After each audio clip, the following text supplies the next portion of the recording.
Tim Pengawas Haji Dewan Perwakilan Rakyat DPR mengevaluasi pelaksanaan Haji 2023 dan memberikan rekomendasi kepada Kementerian Agama agar pelayanan haji selanjutnya lebih baik. Ketua DPR RI Puan Maharani menilai kurangnya persiapan dalam pelaksanaan ibadah haji 2023 menjadi penyebab banyak jemaah dari Indonesia yang menghadapi kendala saat menunaikan ibadah di Tanah Suci. Untuk itu, ia mendorong adanya evaluasi bersama terkait pelaksanaan ibadah haji 2023. Menurut Ketua DPR RI Puan Maharani, Indonesia mendapatkan tambahan kuota haji, namun di lapangan banyak sekali masalah-masalah yang kemudian ada yang perlu diperbaiki dan evaluasi untuk tahun depan. Seperti diketahui, kepastian Indonesia mendapatkan tambahan 8.000 kuota haji dari pemerintah Arab Saudi baru ditetapkan pada awal bulan Mei 2023 menjelang keberangkatan kloter pertama. Dengan tambahan kuota tersebut, total jemaah haji Indonesia yang menunaikan ibadah haji tahun ini menjadi 229.000 orang.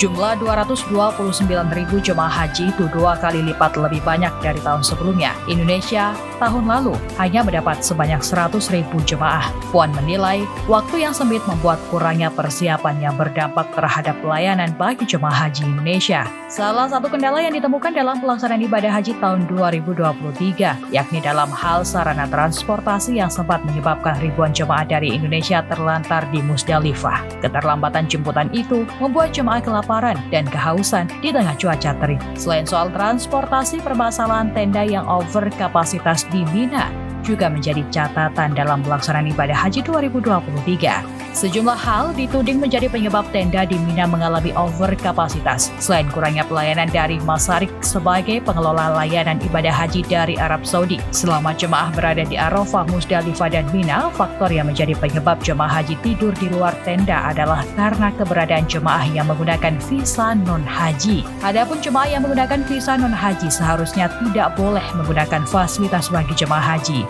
Mayoritas mereka datang menggunakan visa ziarah melalui Riyadh, lalu melanjutkan perjalanan ke Mekah atau Madinah baik lewat penerbangan domestik maupun jalur darat. Para peziarah ini tidak terdaftar dalam kuota haji resmi, namun ikut memanfaatkan fasilitas milik jemaah haji. Tak hanya dari masyarakat Indonesia sendiri, tapi juga datang dari beberapa negara lainnya. Untuk itu, Puan meminta pemerintah memberi perhatian terkait fenomena ini. Puan menilai peran pemerintah untuk memperketat pengawasan keberangkatan jemaah dari Indonesia sangat dibutuhkan. Koordinasi lintas kementerian, lembaga diharapkan dilakukan dengan seksama baik dari Kemendak, pihak imigrasi, Kementerian Luar Negeri maupun Kementerian Perhubungan yang mengatur mengenai jadwal keberangkatan penerbangan atau airlines.